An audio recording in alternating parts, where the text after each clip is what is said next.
For early access plus exclusive content, facilitated discussions, live one-on-one Q&As, and more, become a patron at patreon.com/BrucePointset.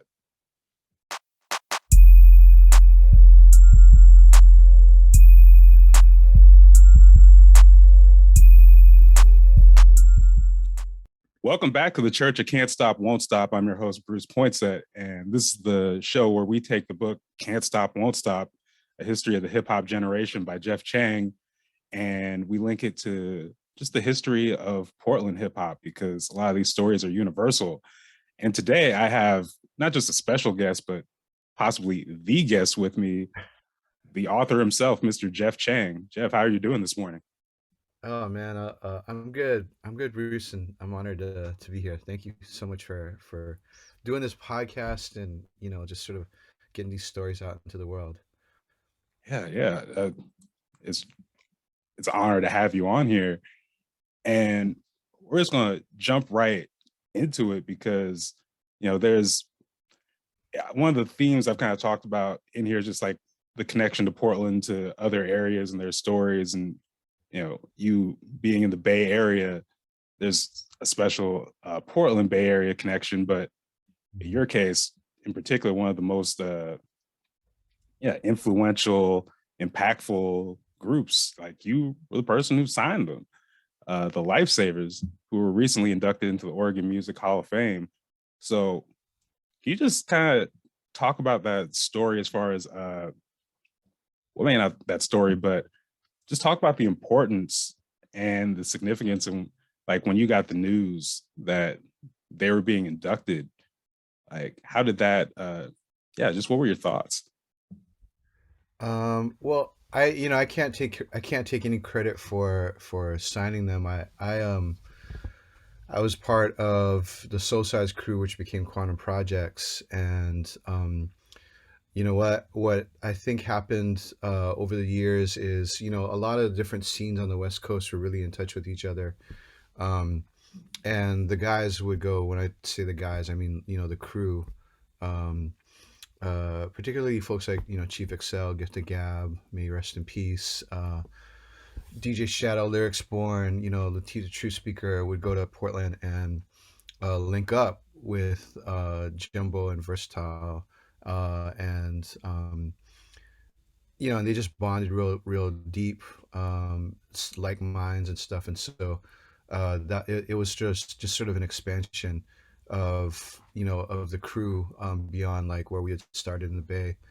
Um, but the links like go deep because uh, we were all kind of, I would say, kind of like rebels, like folks who were um, trying to forge kind of a new sound and a new kind of way of looking at things, of the world, through music.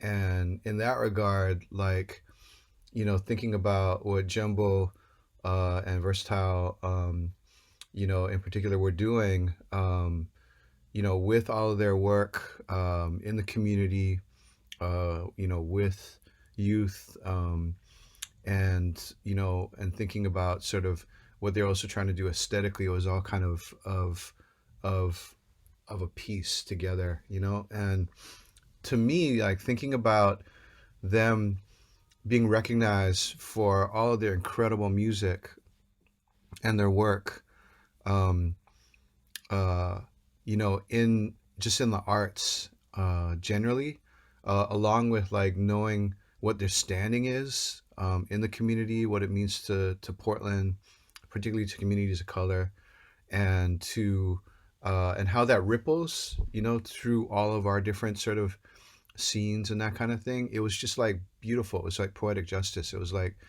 really, really wonderful to and heartwarming to kind of see them get the love for doing all the things that, you know, they never. I don't think they ever started doing that stuff thinking, oh yeah, I'm gonna do this and become super famous and worldwide known and that kind of thing for all of these different types of stuff. Like, I think that they were like, we do this because we do it for the love. Um, and of course, um, as time goes on, everybody begins to see their excellence. But to have it now kind of locked in, right, for all time, for somebody to be able to come here, like a young person coming in here a generation from now going, man, what kind of stuff, was going on back then, and being able to be like brought into what it is that they leave as their legacy, it's just really powerful, man. It's really, really moving to me. It's really poignant. Yeah, I remember sitting on a panel with Verse several years ago. He was telling stories about just back in the day when especially like their sound was just so different, and just like their Hmm. style and their aesthetic was so different, and just having to honestly just like really like fight to be, Yeah. you know. And then you look at, it was funny when I was talking with Verse in interview, you know, we're just talking about how things have evolved today, where you have, possibly the most, at least commercially successful artist out of Portland. Amine is someone where it's like combines, the lyrics, combines vocals, Hmm. songwriting. And Hmm. it's like there weren't many people doing that, if at all, before Verse in the Hmm. city like that. So it's like you see the impact, you see, just the influence in so many different ways of just them in particular, but then also, at least out here, as far as when you talk about soul size, you talk about quantum and just that kind of like sound and being different. So Yeah. yeah, it's Yeah. it's a special thing.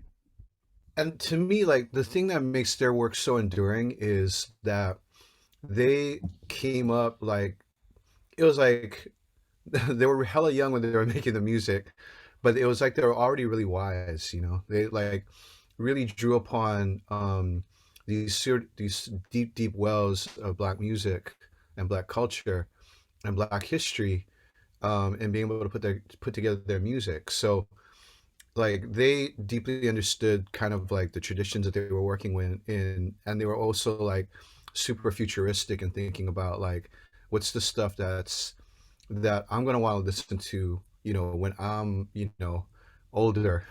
Hmm. I'm sure nobody's thinking at when you're in your 20s, you're not thinking about being in whatever, being middle aged, being, elderly or that kind of stuff. But like they were making music for all time, from the very beginning. And I mean, I feel like that's so powerful because, um, you know, like there are very few artists I think who come out and kind of have that perspective of what it is that they want to do, what it is that they want to say, um, and also the importance of what it is that they're making and saying.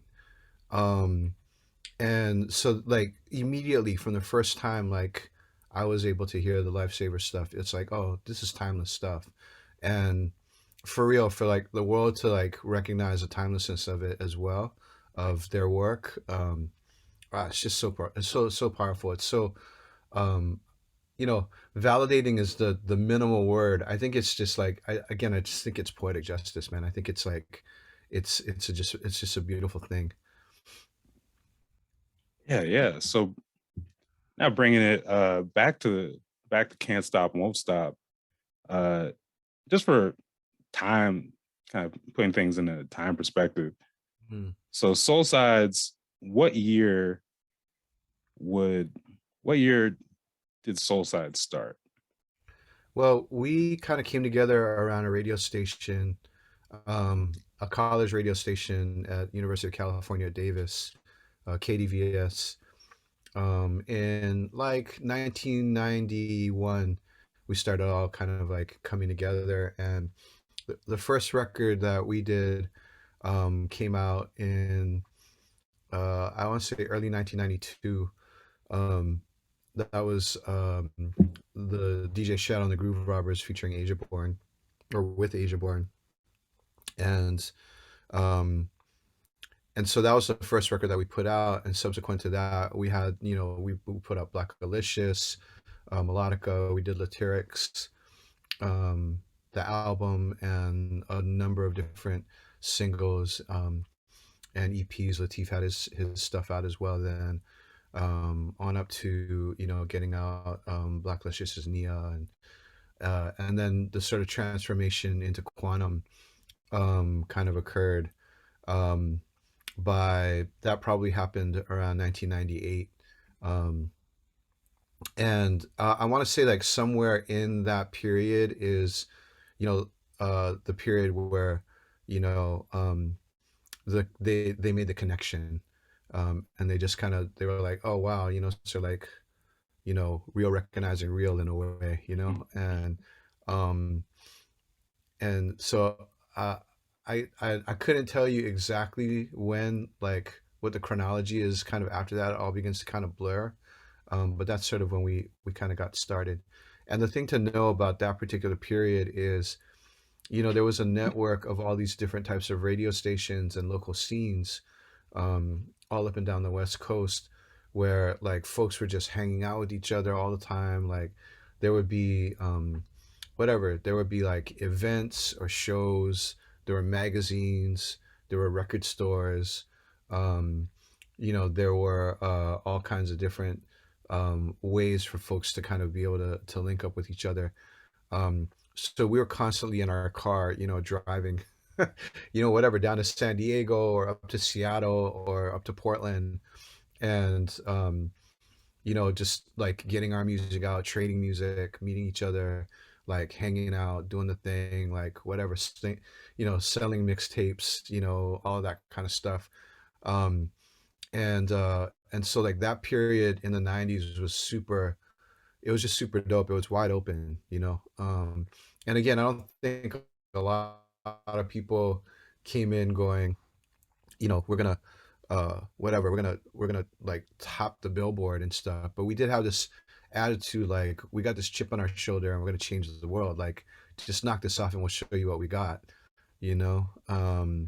And eventually I think we did, you know, I think we did, we were able to accomplish a lot of that, you know. And people that came out of that period, um, you know, some folks, you know, went on to actually topping the charts, right? Like, um, you mentioned like the Lifesavers aesthetic and stuff like that. I mean, I think about like whatever, maybe groups like the Fugees or that kind of thing, who are, they're not like, you know, they're not the ones who invented all of that type of stuff. They're concurrent, you know. And the waves of influence, like a lot of folks were listening to the West Coast at that particular time, and picking up on the styles, like taking it all the way back to like freestyle fellowship, right? And the kind of thing of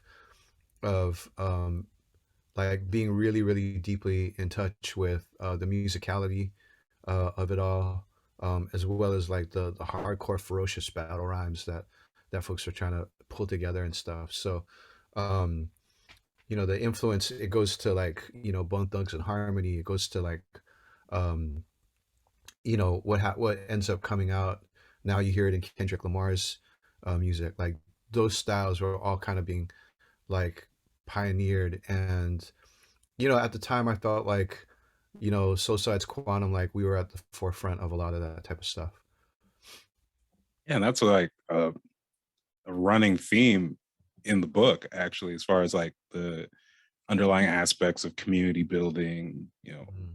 as well as Mhm. politics and economics that Mhm. really, you know, played a huge part in just shaping the culture, Mhm. which, you know, kind of like brings me back with Can't Stop, Won't Stop in terms of one, if, you know, in the 90s, like you're kind of like, you know, engulfed in trying to, you know, build up this, you know, label, the sound. Mhm. And when did writing this book come into the picture? Great question.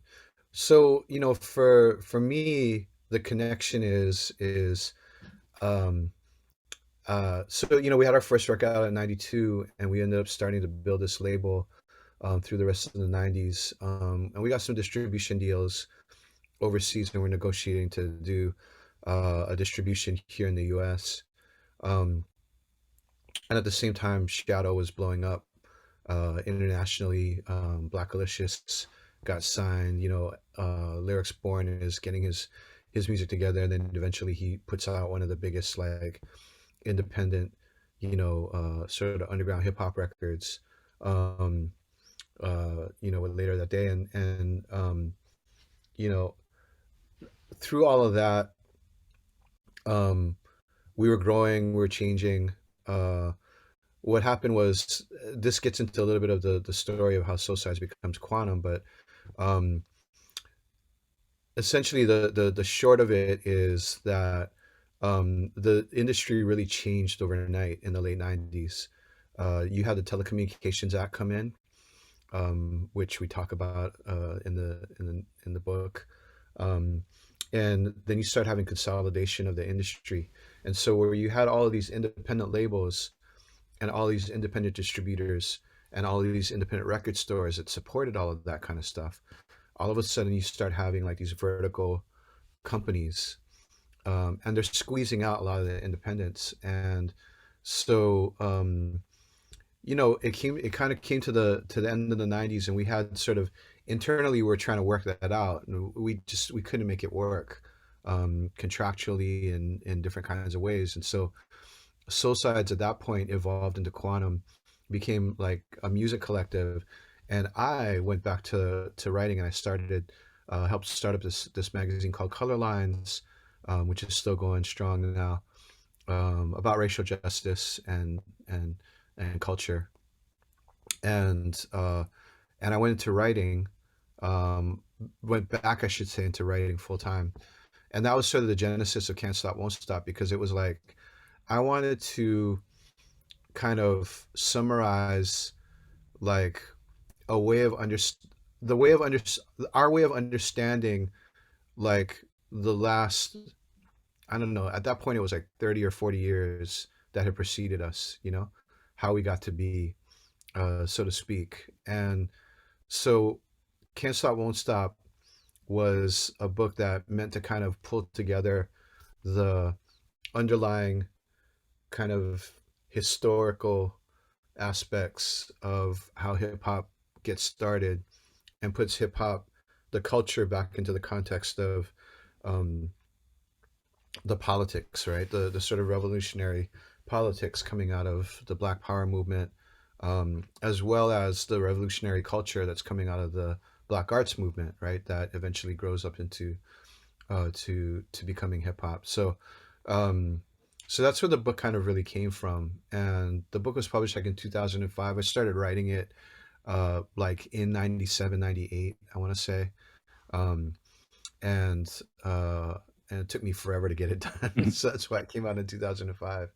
Um, but for me, like writing Can't Stop, Won't Stop, again, it was like I kind of had that like soul sides quantum type of attitude, that underground attitude, that sort of lifesavers attitude of like, um, I'm gonna write this for my peers, to impress my peers. Like for me, I just wanted like the homies to be able to read it and just be like, okay, this is it. Yeah, this, like, you got it. Um, and uh, and I was lucky enough that it came out and people read it, and it kind of did what it did. Yeah, and I'm curious because last year you released the new YA version, Hmm. and when you mentioned the Telecommunications Act before, we're in a period again where I think a lot of just the media, the way music is, published and put out there and consumed is, I think, changed radically again. Was that an impetus behind, I guess the question, why now for the, new release? Yeah, it was because we've all grown up, right? We're not in our 20s anymore, and a lot of us have kids. My kids are now literally the age that we were when we were like getting soul sides going, right? Um it's the kind of thing where you know it made sense for us to kind of revisit that. When I say us, I'm referring to me and my like writing partner Davey D, who I think is just like the most important hip hop historian, hip hop journalist, out there. He's literally covered everything, and he mentored me in a lot of ways.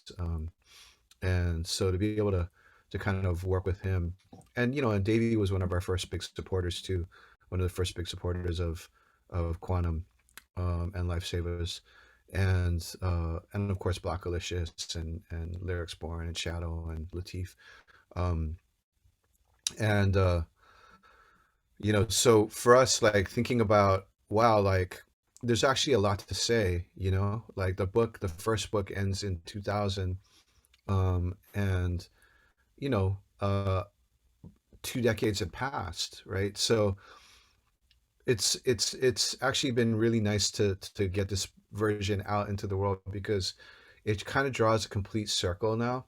Like it starts with um, Black Power and the Black Arts and hip hop in the context of that, and the sort of politics of abandonment, the expansion of gangs and that kind of thing in New York City, and then the peace movement that actually begins hip hop. It starts from that and goes all the way up to Black Lives Matter. Um, and so for us, like writing it, like felt amazing, because it felt like, wow, like we were actually able to document now like this complete trajectory of history, right? This whole kind of cycle of history.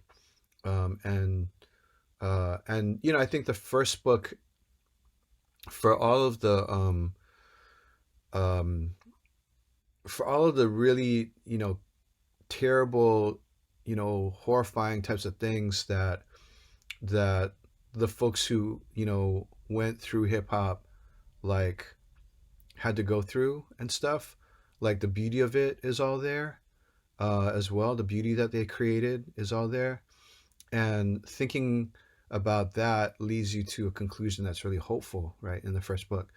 And I think similarly, like in this particular moment, right, like things are bad, things are horrible, right? um but you can't help but have, I think, a sense of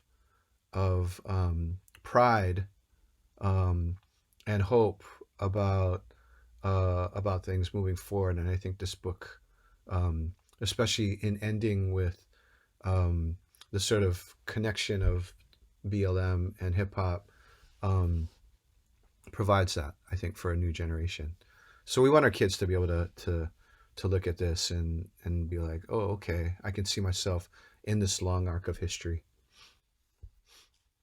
Yeah, and when you talk about the connection to today and like Black Lives Matter protests, I just think of, I can't speak for other cities, but I know in Portland, and maybe this wasn't Mm-hmm. as conveyed, when the stories got out nationally, but it's just like hip hop and like the hip hop community here was so instrumental in so many aspects of this. Like, there are certain people like Mac Smith whose voice kind of like got out there and went, viral, but then like other people who are leading so many of these marches, people who've been doing like community organizing long before this. Like it is so many teachers, and we're gonna talk about Jesse a little bit later, but like Mm-hmm.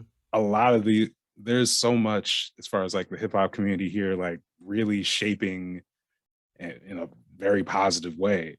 I must add, like shaping young people and shaping these generations, and you can see it. Mm-hmm. So yeah, it's a beautiful connection. And also, as I was reading the book, it's funny. It felt like not to get, I'm not a particularly spiritual person, but I hear people talking about kind of being able to relate certain passages from like religious texts to any kind of thing. I was reading the book and it's like, oh wow, this feels like a parable of whatever chapter it would be. It would feel like, oh, this is a parable of something I could right now. Like even when you talk about gang truces, you talk about sort of like these things that are, I think, really, yeah, just very instructive in terms of some of the solutions we kind of need today, or things that people can follow, templates people can follow really Mm-hmm. for today, just through the examples of the past, which I guess is how history works. But it is again, I think just in a very engaging way. Um, I was curious, like, how do you feel about how the book has resonated, especially in places, be it like Portland or other areas that don't have that huge like national hip hop reputation? Mm. I mean, the thing about, well, I think the gift of like Black freedom culture has been the way that it's been able to reveal to everyone, I think, especially folks like me who are not Black, um, the truth, right, of of of America, um, the truth of our history, the truth of our trajectory, like the truth of what we're capable of, both in terms of uh, the violence and the debasement of humans, right? But also in terms of like the collectivity and the creativity, like of humans as well. And so that's been a gift, I think, of Black freedom culture all the way through. And I think that's the part that in pulling the book together, um, both times, it's just been uh, really invigorating, and I think um, it's just been really powerful, to be able to see uh, the ways in which you know Afro-diasporic peoples and cultures have paved the way, um, and and so I'm starting off really broad, trying to answer your very specific question here, because I think it's really important for people to kind of understand that that's why these stories resonate all around the world, right?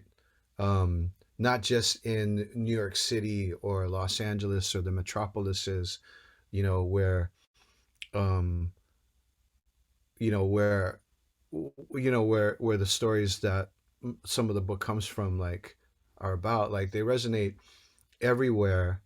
There are people of color, there are people who are oppressed, there are people who are struggling, there are people who are also surviving, who are making beautiful things, making beautiful communities, um, out of out of nothing, making a way out of no way, right? As Bruce Lee would say.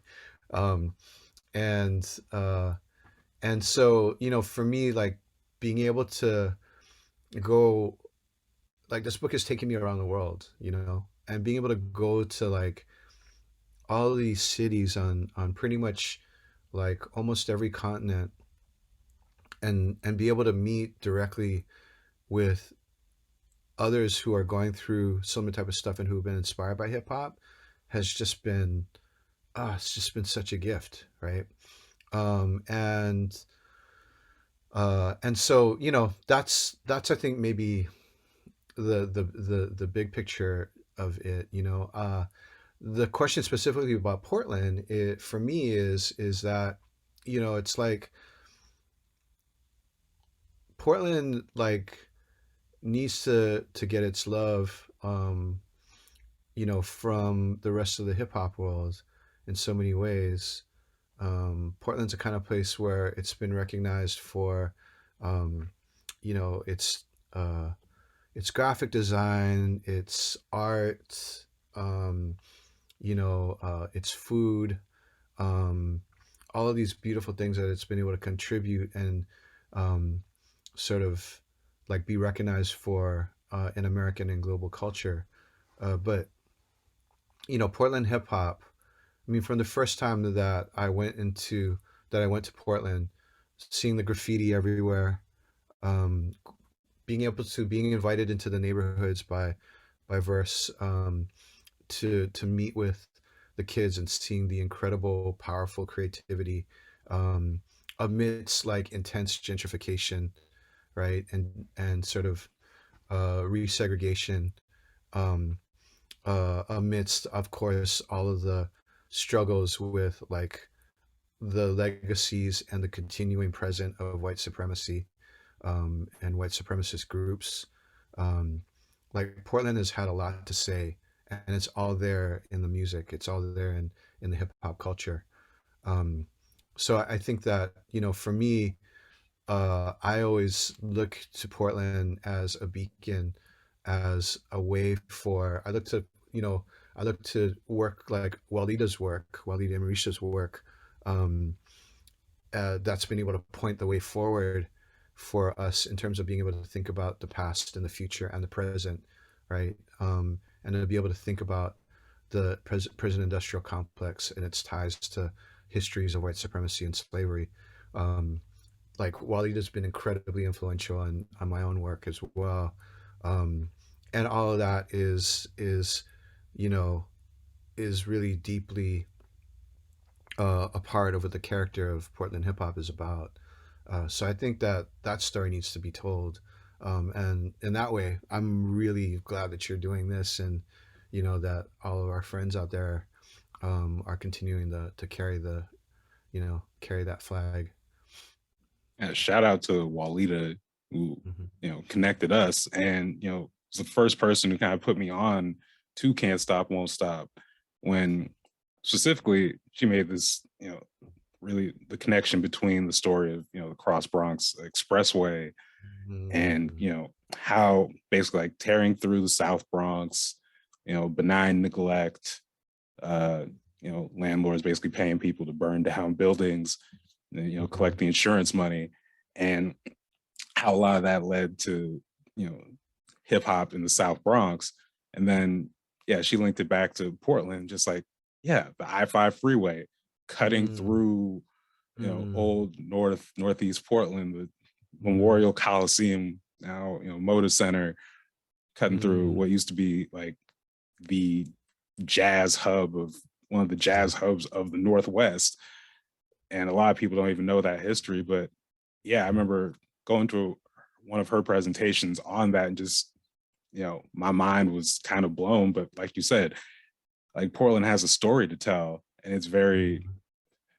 and you can see the links. So I thought that was one, just very striking, but also it kind of gets to another thing that I think was very important in the book, is just the economic framing.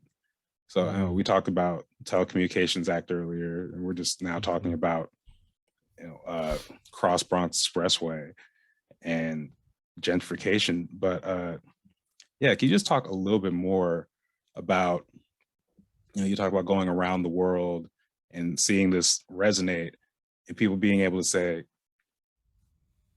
here are these factors that are leading to, you know, people, I guess, responding with these creative expressions, or uh, yeah, building culture in spite of it. But yeah, can you just talk some more about why it was so important to make sure you had this like economic framing throughout, these stories? And Mm. because you already have, a lot of people would say, you already have these larger than life characters, isn't that, you could just focus on that enough. But Yeah. like, you take that extra step of saying, here's what was happening like in the big picture, here's how it was affecting like this. I don't remember the percentage off the top of my mind, but it was like the it was just this wild unemployment rate, in the Mhm. South Bronx Yeah. at the time. The youth Mhm. unemployment rate is some astronomical number, and then adding that framing to it. Yeah. Mhm. So that was a Yeah. very long, I asked the question like 5 minutes ago and then went off. So No, not at you can all. I follow mean, me. this is like this is it right here, right? Like this is what we're talking about. I mean, and hip hop taught me all this, right? Black freedom culture taught me all this.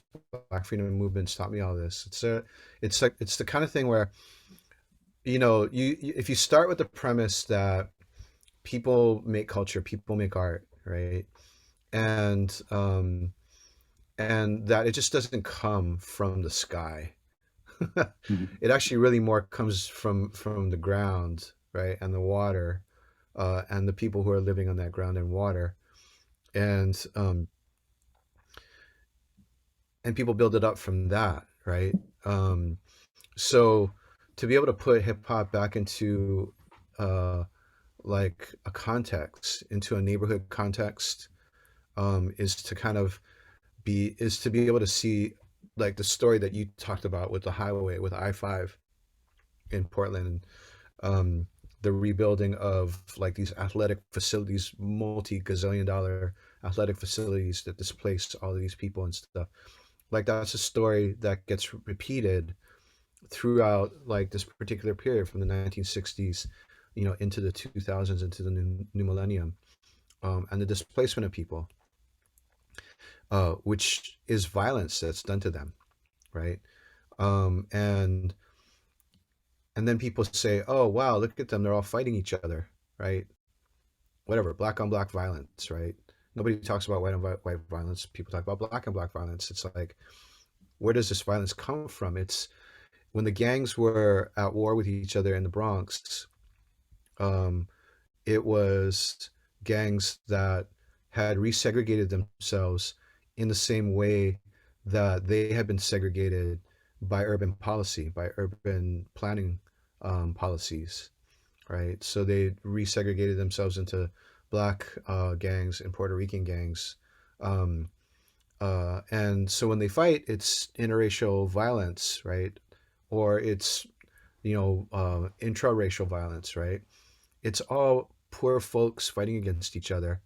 Um, and then that gets held up as the justification for why those neighborhoods should be further abandoned. And this is like the cycle that we see happening over and over again in history.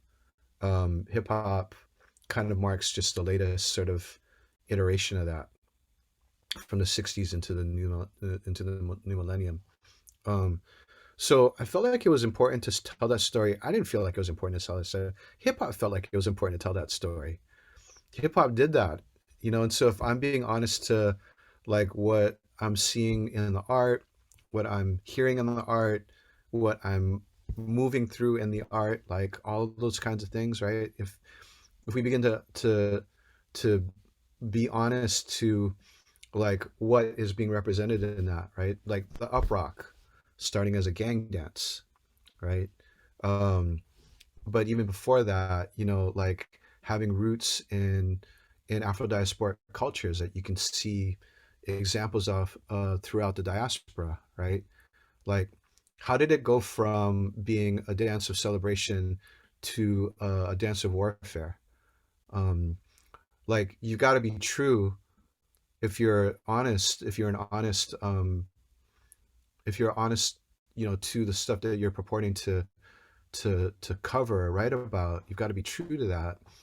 And so I'm just retelling the stories that are being told through the dances, through the artwork, you know, the graffiti that's going up on the walls, um, that's saying I'm here. You've tried to abandon me, but I'm going to put this stuff now on the subway so that every day that when you get to work and you try to get to your cubicle from your apartment, you've got to get onto the subway and see me, right? I'm here, right? You haven't gotten rid of me yet, right? If you're being true to all of that, then you got to be able to tell all those stories in full. And I think that um, in that regard, it can't just be about people just want to be about the consumer type of approach to art. Like, oh wow, like that's graffiti, great. Can you put that into an NFT? Can I buy that? You know? Um, or, or it used to be vinyl, now it's MP3, now it's streaming and stuff like that. Can you put it into the form where I can consume it?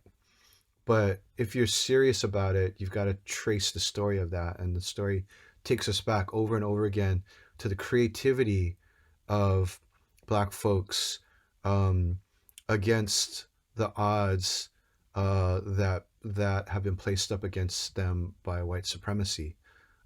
So that's sort of it, I think. And ultimately, at the end of the day, that's why hip hop resonates all around the world because that's in the it's literally in the DNA of the culture.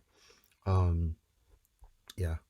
I mean, I'm telling you a little bit about the way that I learned this, but I'm also telling you a little bit about the way that I feel people should approach it, which is with a sense of responsibility, right? A sense of indebtedness to the folks who've come before, right? And being able to kind of transfer that and bring it forward in a way that allows people to understand it clearly and have it make sense in their lives. Um, so yeah, that's kind of where I'm coming from.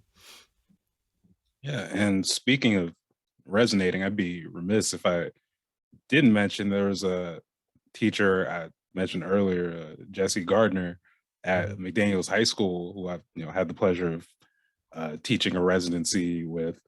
Recently, completed a fundraiser to get 2 class sets of the new YA version for students for both hip hop lit and just the English department there in general. And can you just talk about, what just efforts like that mean to you? Yeah. I mean, it's just it's beautiful, man. It's just it's heartwarming, and um, when I found out about that, it just it knocked me out. We just we just wrote this as a way to be able to have something to pass on to people and to see people um, uh, you know allowing the book to become um, uh, a tool for building community, right, and being able to pass on knowledge um, around that. It's amazing, man. It's a really beautiful thing. um, and I think that's part of, like, if I may, like, the aesthetic and the ethics. People like people like Jimbo and Versatile, like, bring have brought to the space. It's talking about the ethics of this, which is like what's right. What's right is, like, for us to give our art, like, we want to make money off of it. Sure, we all got to eat, right? But really, to be able to give it as a gift to people, so it becomes something that flowers and develops uh, ways in which we can continue to relate to each other more, right? For Jesse to be able to do the same thing, it's like, um, just it's cool. It really knocks me out. Like, it's an extension of the whole ethic of giving, right, and the sort of aesthetic of, like, connecting, right, connecting the past with the present with the future, connecting you know uh, communities together, and connecting people to the knowledge that they need to be able to not just survive but to really thrive. Mhm. Yeah. So lastly, obviously I do my own documentation thing, but also work with a Mhm. bunch of students. And I was curious, like, what advice would you have in terms of people trying to document their, again, in places like Portland or other places that, stories, who have stories that need to get told? What advice would you have for people trying to document their local hip hop scenes? Oh man, I love this question. I really love this question. When the book first kind of came out, I felt like I was being real didactic when I did this, but I tried to, every time I presented the book wherever I went, tell folks, look, the pioneers of the scene in your town, um, uh, like you, are not going to live forever. Um, and the one thing that struck me over and over again when I was going out to do the research for Can't Stop Won't Stop the first time, and this is something that I learned from Davey, as sort of that premier hip hop historian, is there are so many stories that are not going to ever get captured in the quote unquote official record, right? That aren't necessarily going to be in the newspaper or whatever, like social media feed that you're checking out, right? Um, but these are the stories that make the present moment what it is, right? Um, and so it's a process of being able to do what you do, Bruce, which is to document, to capture those stories, because all these stories carry the seeds of, you know, a better future for us, or a different kind of future, another world that we can create together.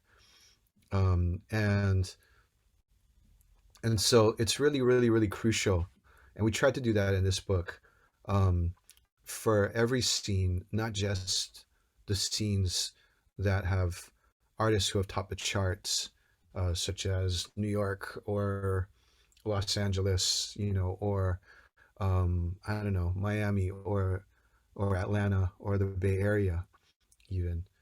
Um, it's really, really crucial that people go in and get those stories, because they hold the key, right? They hold the key. These are things that the OGs are passing down to us, who are passing it need to pass it down to young folks, so they can understand continuity. Like, everything about the world that we live in is about cutting you off from your past, and it's about making things seem really mystical or out of reach, you know. But there are people who in every generation rise up, um, who bring people together, who make possible changes, um, and um, and the reasons that they do that are embedded in these stories.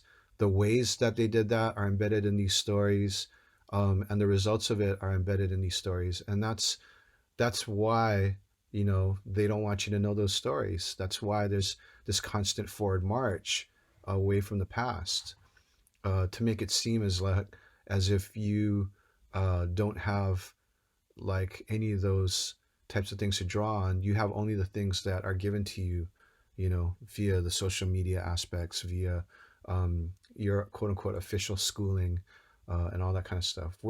We've been able, I think, in our generation to make inroads so that Twitter now can be used, right, as an organizing tool, so that teachers like Jesse and documentarians like you can get into like these institutions to be able to tell these stories, um, that I can get this book published and have it out all around the world and stuff. But it's never enough, and there's always missing pieces. Um, and I always think the older I get, the more I always think, gosh, if I had known what I knew when I wrote the book when I was in my 20s, maybe things would have been a lot different, you know. So that's why we do the work that we do, I think. Um, and I just think, yo, they're there, the OGs are there. Like, go and sit down with them, go and talk to them, learn from them, get them to mentor you if they're feeling up to it, you know. Um, and then like take that stuff and pass it on, because one day you're going to be that OG as well, that you're hoping that somebody will knock on your door to ask about stuff, because there's going to be a lot of stuff that you know then that you need to pass on before you pass on. So yeah. That's that's a word. Jeff, thank you again for taking the time, reflecting on the book, reflecting on Lifesavers, just the connection to Portland. Yeah, is there anything else you'd like to add before we hop off? Oh man, just thank you for this, man. Thank you for all that you do. And yeah, you know, we don't give each other enough love. You know, this work can be really hard sometimes. um you know, you kind of write alone, uh you know, in your little office and stuff. You never know how it's getting out into the world. So this connection really like makes me happy. And just, you know, I just want to give the love that I'm feeling a little bit back, you know, to you and to everybody else who's like making it happen. um yeah, we've got to definitely, especially in these times, man, we've got to remind each other like how important and how appreciative we are, uh, uh, of each other's work. So thank you, man. Really appreciate you. Sure. Thank you. And yeah, thanks again for taking the time and enjoy the rest of your day. You too.